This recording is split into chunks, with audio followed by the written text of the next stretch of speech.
guys, Brandon here, and we'll jump straight into the review of the DJI Mini 2. This is going to be a bit different than your normal review. I actually got the DJI Fly More combo kit, so it comes with this cool little bag, and I'm actually recording this after the fact because on the day it was extremely windy. Anyway, as you can see, it all fits quite nice and neatly in there, even though it mightn't look as neat right now. So I'll start here by getting out the drone. Now the DJI Mini 2 is kind of geared as a new starter's drone, and it's extremely small and compact. As you can see, like, all the blades fold up. At the back you have your USB-C port and your SD card slot. Super cool. Right, moving on to the controller. Now this really feels quite solid in the hand. I actually really enjoy it. It's the one where it's the cheaper one, so it doesn't have its screen built in. That is an option on one of the extra controllers, but decided to go with this. The sticks, they actually come out, and that little holder and antenna there is where your phone goes with the little cable to plug into it. It has different modes that we'll go over later, but yeah, it's a pretty cool feature, and it accommodates all phone sizes, which is exactly what you want. Here we also have the charging bay, so this is where all the batteries go. You have 3 different slots, and you get 3 batteries with the Fly More pack. You only get one with the drone itself, if that's what you're looking for, and this is what a battery looks like. You basically just turn it the right way and slot it in, and it can accommodate 3 at a time, as I said. And press this little power button, it'll indicate how much power is in each battery. An interesting thing about this little device is that it also works in reverse, so you can charge your phone via the USB out slot on the side, which is really handy if you're stuck. You can also do that via the control itself, via the little cable. As for the drone itself, as I mentioned before, it's pretty well packaged, and you can see this little grip kind of mount thing holds everything together. Once you take that off, you extend the 2 outer legs first. You'll see them here in a sec, so these 2. And then next you will extend the ones that are kind of folded underneath. It can be a bit weird to get used to at first, but yeah, once you get it, it's super easy, and they just click into place. Then you have the actual camera cover on the front of the drone, and there's a little battery slot. So I always put in a fairly full battery. Something to note is actually do not leave the batteries in the wee holder. Definitely take them out, as it can degrade battery life, and it's not recommended at all. But yeah, that clicks in. It's all very satisfying. And as with DJI, everything you can check the status of, and there's me taking off the little camera holder as well. It's a 4K camera, super impressive little camera. Takes photos, videos, and you can set it up to do different kind of sequences. It doesn't do any tracking, unfortunately, but I mean, for a drone at this price, you can't really complain. And it also doesn't have sensors. That's one thing to note, because it does on the bottom, but not on the front or back, especially if you like to fly it into a few walls like myself. There's a little scratch on top of the camera there from a bit of a run-in with a wall. But anyway, turning it on, you just press that little button on the bottom once and then hold it, and that turns it on. It's the same with the controller as well. So that's what it looks like once you have it all out and turned on. And then you can move on to actually flying the drone. Now, to start the drone, you can start it via the app, or by pushing the 2 sticks kind of towards each other and down. I'm kind of demonstrating here with my iPhone. You open up the DJI Fly app. It's a very simple and efficient process. You open that. I'm trying to avoid a bit of a bit of glare rather. You click it in and turn it on the same you would the drone, and then give it a few seconds, and it'll actually do the whole boot up process for you.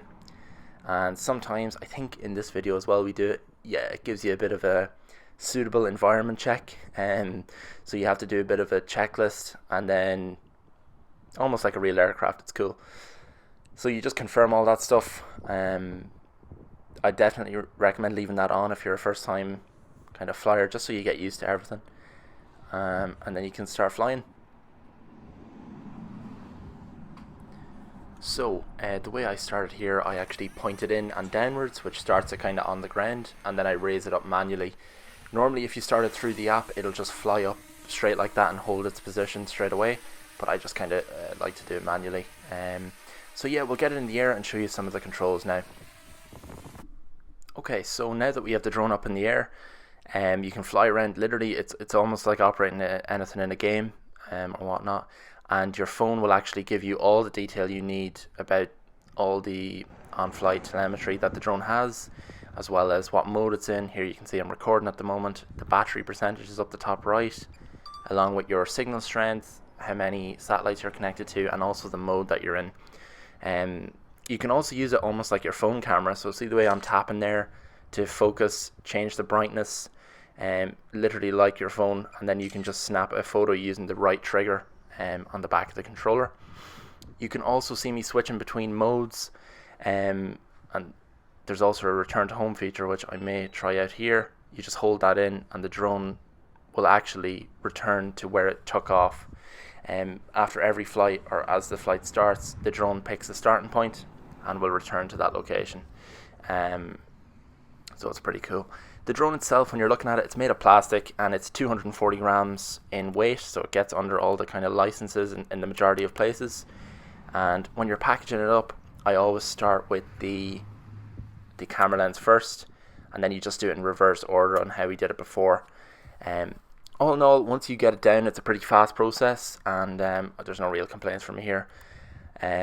One feature I guess that it does lack is it doesn't have like tracking. So if you're trying to do like car shots and stuff, you want to be very good manual pilot, because it can't track cars like it can human subjects and stuff, at least not to my knowledge. Oh, this is probably the biggest pain. This little clip thing, just getting it in place, and while doing it on camera, while looking through a camera, is even worse. But yeah, you have to get all the blades situated and then tucked in, and then it clips in like that. But once you get it done, it is actually perfect, to be fair, and it's super compact. Like, you could put that in a jacket pocket and take it somewhere with you, if you didn't have the little bag it comes with. Yeah, so we'll jump into the app here, and the DJI Flight app. You can see kind of all your stats over time.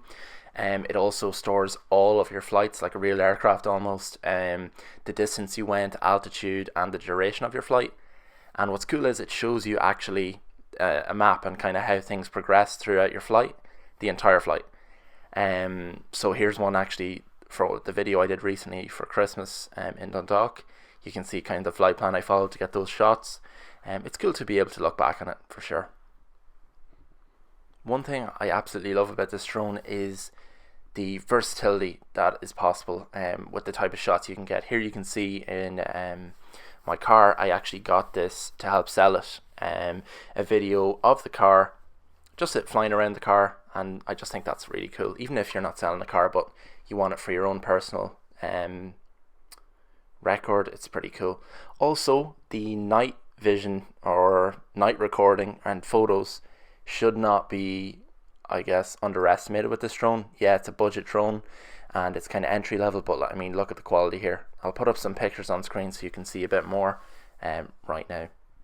So while we're looking at some of these photos here, I'll just kind of talk over some of the features of the drone, or something you may want to keep in mind. So the first thing is the SD card doesn't actually come with the drone, no matter what pack you get. You can always add it on their website, but it doesn't actually come with the drone. So I got a 128 gig micro SD, and it's supposedly extra fast or some probably marketing bull. But anyway, the second thing is the range is really good. I tested it 2 kilometers out in over the sea. Here you can probably see it in this photo.